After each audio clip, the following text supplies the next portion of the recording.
Hi, I'm Carol Ann Tutera. My friends call me Kat, and I've been referred to as an ambassador for aging. Today we have Miss Tracey Vlahos.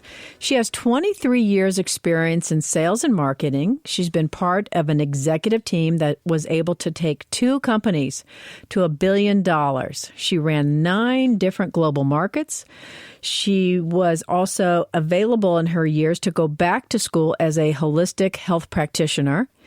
She wanted to combine her love and passion for helping entrepreneurs build sustainable businesses while also having a sustainable wellness plan herself. She has spoken on stage in front of thousands of people, and just recently in the past year, she's decided to take all her years of experience and formulate a health and wellness company that has products to help people with hormonal health. That way they can create energy, mood, and desire that they're looking for in life.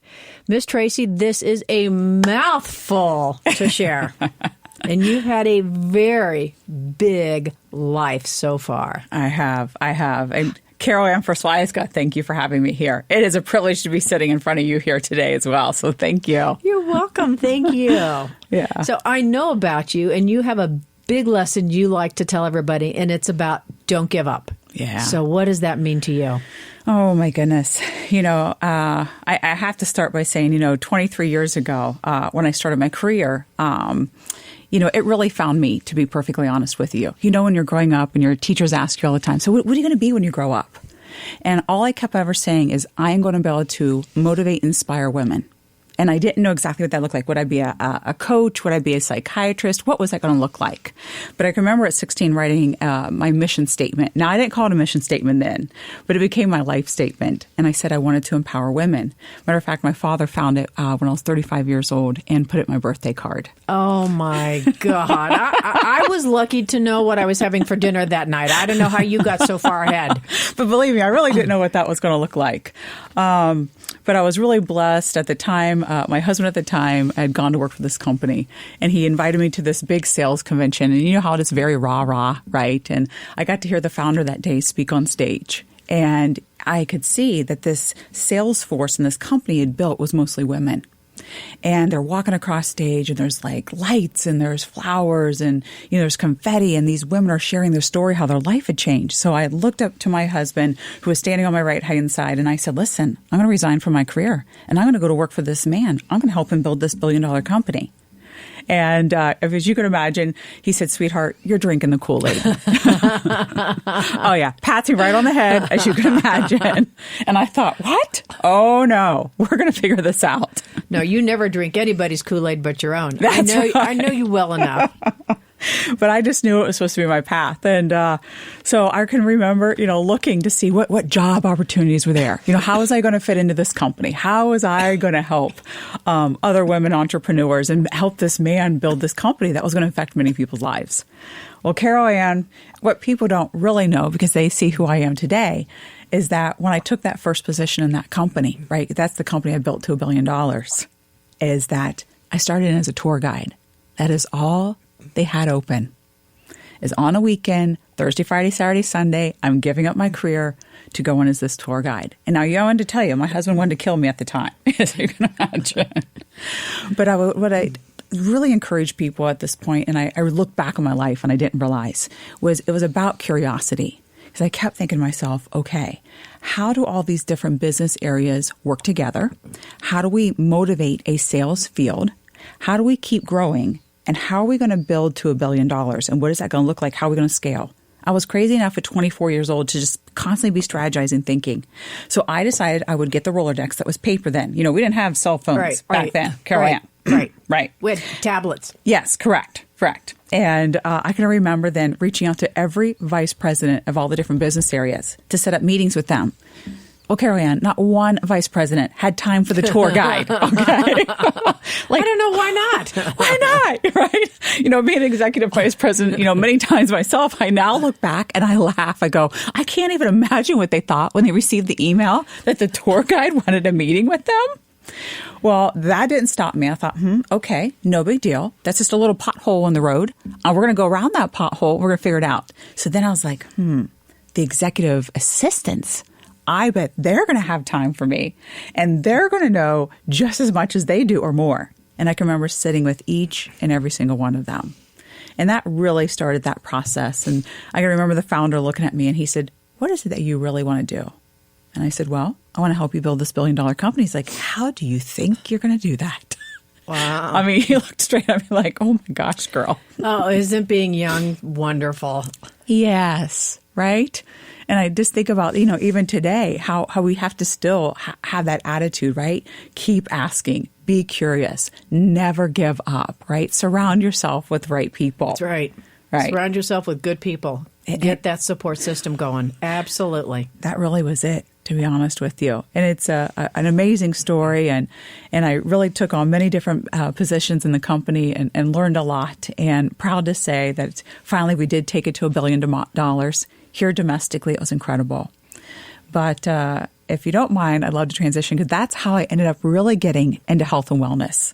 I mean, here I was building $1 billion company, but then helping thousands of entrepreneurs individually with personal development, leadership development, and helping them as well. So I will talk a little bit about that. I was at the time, I was a single mom and 2 beautiful children and traveling 49 weeks a year. So, I know. People ask me that all the time. I'm telling you, I got blessed with 2 amazing kids who just supported me. Right? How wonderful. I did. So I was gone every Thursday, Friday, Saturday, and Sunday, and back home Monday, Tuesday, and Wednesday in the office and start all over again. So I always had a pulse of what our sales field was going through and a pulse, of what to do internally, right, as a business to keep that going. But Carol Ann, for 2 years I journaled every night on the road, right? And every night after dinner, these leaders could have asked me anything. And Carol Ann, they asked me 3 different things, almost like clockwork. One was, Tracey, how do you have so much energy? If I had that much energy, I'd put it more into my business. I'd put it more into myself. I'd give it more to my kids, right? I had more self-confidence. And it was amazing to me because they were like, listen, whatever you're taking, we want it too, right? So I heard that over and over again. So do you know why you had all that energy? Yes. And it almost goes into question number 2. So that is a perfect tie. Because then they were like, Tracey, are you always this positive? Are you really? You've got a lot of responsibility, millions of dollars, all of us, kids. And I would always share that it's what you feed your mind, right? Every day, being in gratitude, that life happens for you. That's right. Not against you. That's right. I always looked at the silver lining in everything because life is just about seasons and about learning. So I never let anything hold me back from a horrible divorce, that could have gone really bad, that would have affected me maybe, mentally and maybe not even moving forward, trusting other people. And I was like, no, I'm not going to let somebody in my past now affect my future. Correct. Right? Good. No way. I remember thinking about so many different things like that. But don't you think it's also because you loved what you were doing? That's why you had all that energy. Carol Ann, I was blessed. I really loved with every ounce of me what I did every single day. It's why I could do what I do, right? That's what makes a difference. Yeah. I can't imagine people going into a job they did not like, being happy still. I don't think they'd have the energy. I don't think they'd have the veracity that you're feeling towards what you're doing, which is exciting. Yeah. There are very few people on this planet who have that energy you do, who have that love for life that you do, who stay positive like you do. Yes. Now, I listen to Joel Osteen all the time, and I think you're right up there with the guy. You should be giving the talks like he does because everything out of your mouth, I've known you a long time. Yep. Everything is positive, and that's fabulous. Yeah. It truly is. You truly are a person who walks the talk. Yes. Very rare. Yes. Well, I have to say I surround myself with people like you, and you know that. Thank you. Just so the listeners know, once in a while I have to send a message to Miss Carol Ann here, and I'm like, I need my Carol Ann time. Right? It's important that we find those people in our life. That's right. That's right. And it is. So I knew it was surrounding myself with the right people. It was what you just said. What am I listening to? Right? I was very particular what I was feeding my mind. Here's what I said. Listeners can't see me. I'm picking up my pen. I'm like, what's on the end of your fork is very important to your health and wellness. But what is not on the end of your fork what you feed your mind is just as important. And I feel that for fact. So let me ask you a question. Do you listen to the evening news? No, I don't. You know, and you're not alone. Never. There are so many people I know who've stopped listening to the news because they do not want the negativity anymore. No. I have to be, if there's something I really need to know, I know it's going to show up in my news feed, something's going to happen, somebody's going to talk about it, but I don't need to literally sit there and feed my mind. Good for and you. Listen to that over and over again. All right, and get stressed out and have anxiety and then sleep on that? No way.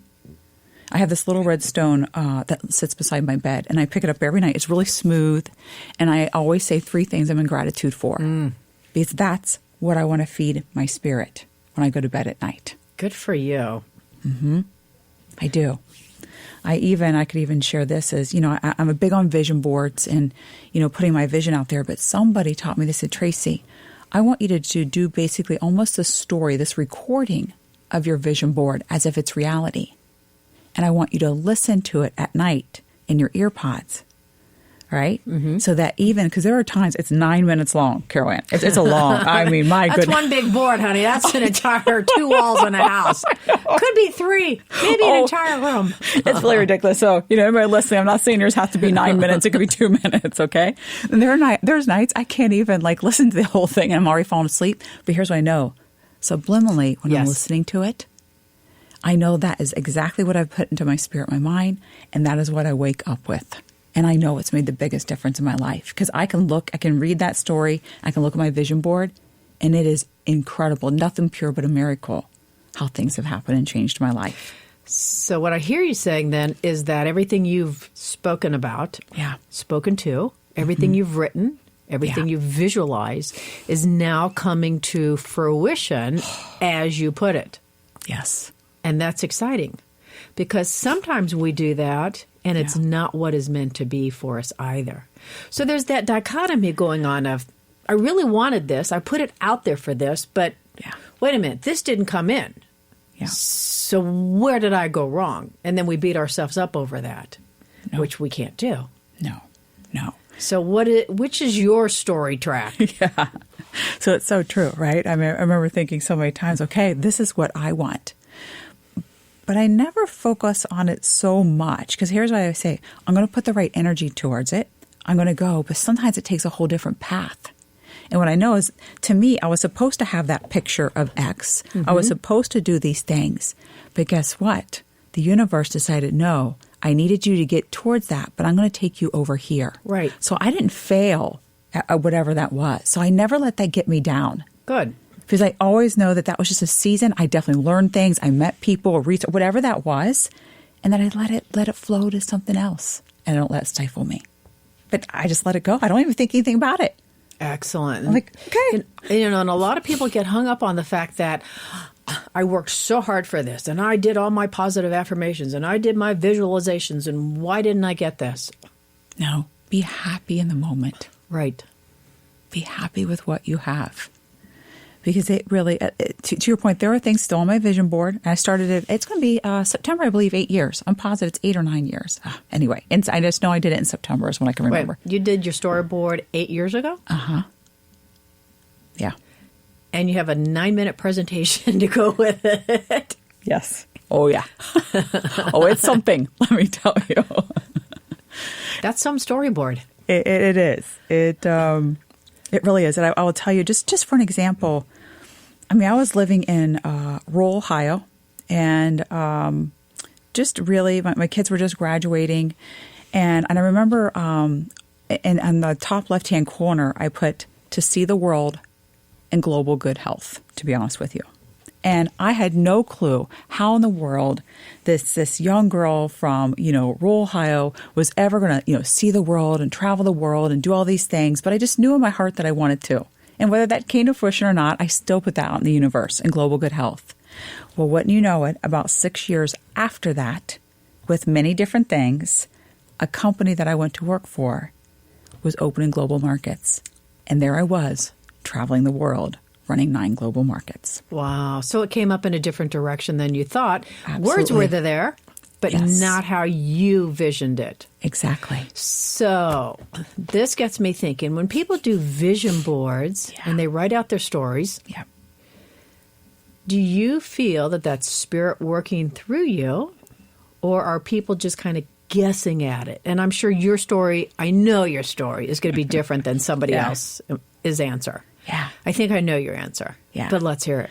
You know, I tell people when I take them through a vision board activity, I'm like, just let it let the spirit just go, right? I always say, if it's put on your heart, just put it out there. Whatever that is, it can't be too big. Just let it. It may even take on a different role because, we're human beings, so we're imperfect, right? But I just tell them, I'm like, I always sit there. For me, I pray, I let it flow, I let it go. It may sound ridiculous, but lay it out. Lay all of it out. Do you use pictures from magazines? Do you draw? Do you use words? Do you do a combination of the above? Do you throw paint at it? I'm sure knowing you do all of it. Oh, gosh. I definitely use words and photos for sure. It's quite, and people ask me all the time, they're like, well, we want to see your vision board, right? Have you shared it with anybody? I have. Nice. Yeah. There's like 2 to 3 things maybe that haven't come to fruition yet. But I'm in whole belief, to be honest with you, I believe that they will. And to me, though, again, I don't get hung up at if they don't, it wasn't meant to be. Right. Let it go. Right. That season, I felt like that. I'm glad that I did. I have no regret. But let something else flow. And you know what else? I want to share this. Sometimes I've taken things off the vision board and put something else up. See, now that I've never heard before. I've never heard anyone take away. I know people who do them yearly. Yeah. But you've been building on yours. Yeah.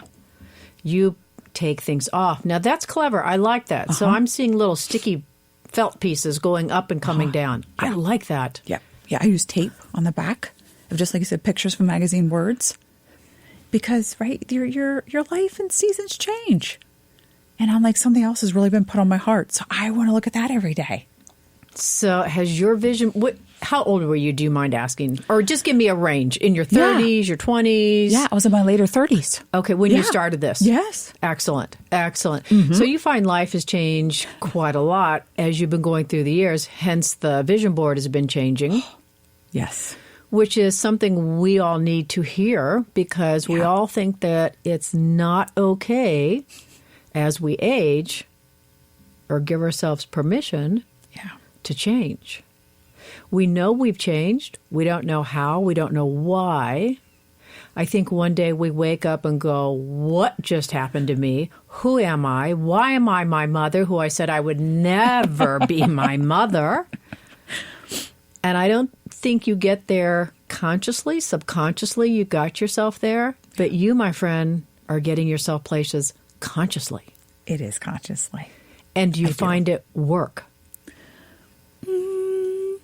Let's see here. Not so much. I mean, but I'm intentional, right? Good word. That's the every day. I've always shared those words, right? You have to be deliberate and intentional. Those are my 2 favorite. You don't let things happen. For example, right? You and I take care of this temple, this body of mine. Because I want to be able to show up with the right energy, with the right spirit. So I fuel my body physically, what I eat on a cellular level. I fuel it by what I, read. So when I constantly travel, I don't leave it, to chance that I have everything with me. I tell everybody, it takes me just as long to pack my food and snacks and be prepared, my vitamins, everything, than it does my clothes. Everything's intentional. I am going to make sure that I do everything at least that I can so that I can show up and be able to live the best life that I can every day. It's intentional. Now, I've had on a previous show an actress and a physician together who were talking about diet and eating out and the way, not so much diet, but how they live their life and the foods they enjoy and what makes them feel good. Yeah. And same thing with you. So this is a big message coming in that we need to pay attention to. What we put in, we need to pay attention. What is making us feel good? What's giving us the energy? What's not giving us the energy? Right. And I think this is something you've done all your life. And so I asked them, I'm going to ask you. Okay. Do you find it hard to eat out? No. Because people love... I mean, I can answer, and I'm going to answer why. People love eating out as something fun to do. Yes. It's a big social event. Oh, we're going here. Yeah. Or I'm going to be seen here. Oh, I'm dining with so-and-so. Yeah. But, her diet is so special as a vegan. Yes. And she has found recently in the LA area, they're more accommodating to more lifestyles. Everything's becoming more organic. Yeah. So I know at times I found out eating out in the past with family and friends, I was told, oh, come on, just eat this. Oh, come on, have fun and eat this. Why aren't you eating? Come on, have one bite. Yep. And that one bite tastes so good. That one potato chip, that one French fry. That one piece starts going into 5, 10, 15, and you don't stop. Right. Then you feel horrible afterwards. Oh, yeah. I mean, we've all been there, including myself, Carol Ann. But But I definitely want to talk about eating out for sure. So, let's get your thoughts on that. And because I know you have a specialized diet also. Yeah, and I do. I just think people don't know that it's okay to eat out. If they have a special diet. I don't think they want to be stigmatized. I don't think they want to hear the negative feedback from others that they're out with. Mm-hmm. They feel like they're judged. That's a big issue with women. We say one thing and we're being judged. We don't eat the right food, we're being judged. We didn't wear the right clothes, we're being judged. Yep. So when you eat out, I take it you have a very pleasant experience. And I think that's great. Because? Well, I definitely own who I am. Because I want to say this. A couple months ago, I was doing an entrepreneurial conference. And with the statement I'm about ready to say, not only was purposeful to them, but also about what we're ready to talk about. And I said, it is none of my business what people think of me. Amen.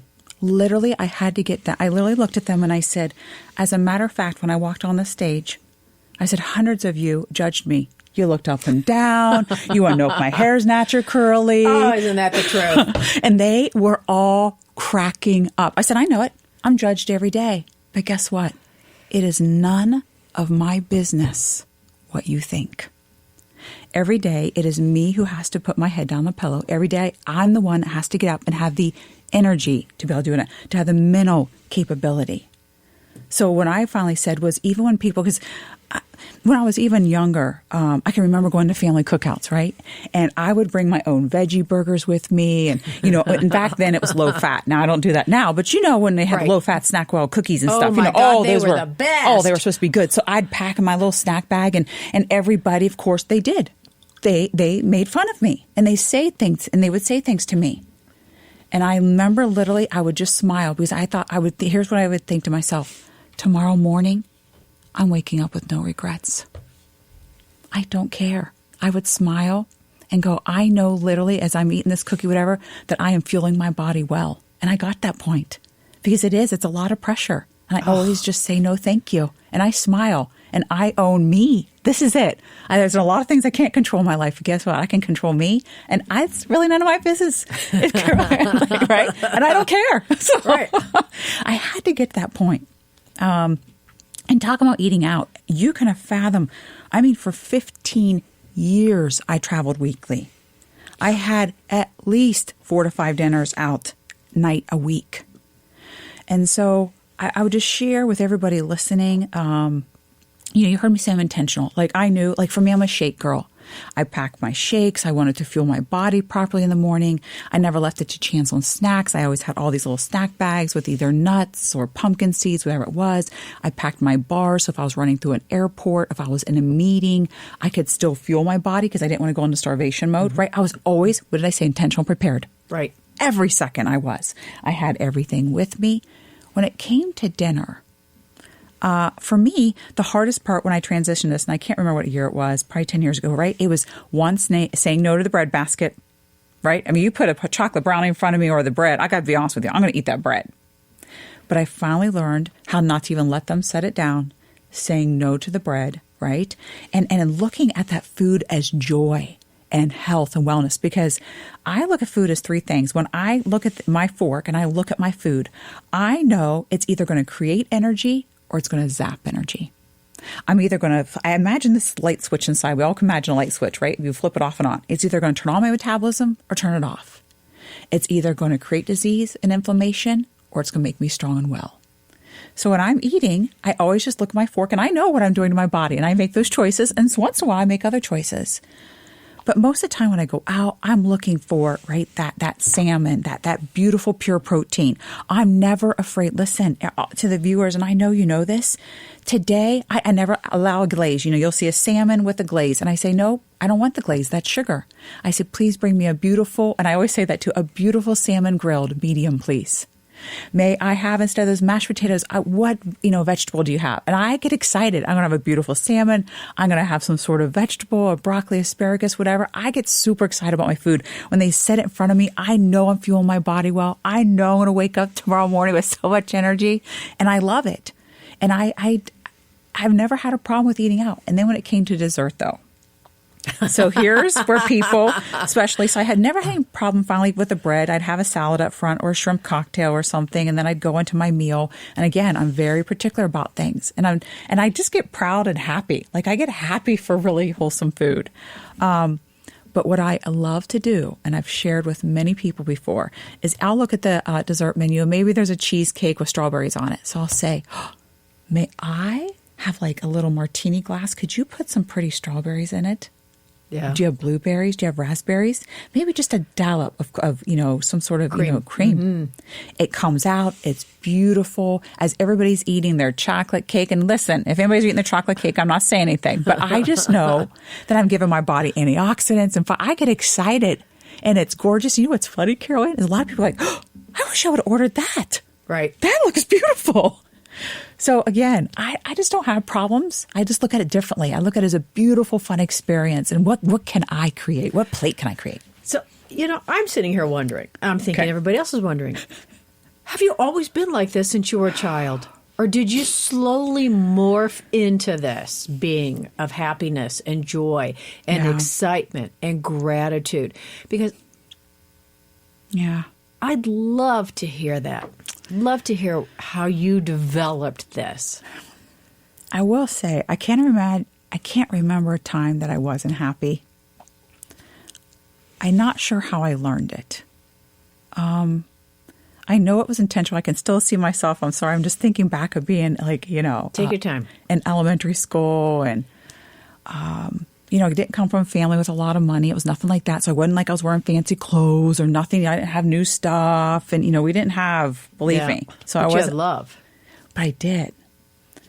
And I just still looked at everything in a positive way because I don't know why that I could see people who are unhappy and my heart would break for them.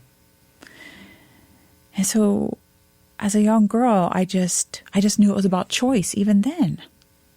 And I was like, even though, right, perhaps maybe I'm being picked on or made fun of, to be quite honest, just so that I won't get into it, but, even from the religion that my parents, had us in, there were a lot of things that you felt like an outcast. Mm-hmm. But I don't know why. I can remember just sitting back and just choosing joy.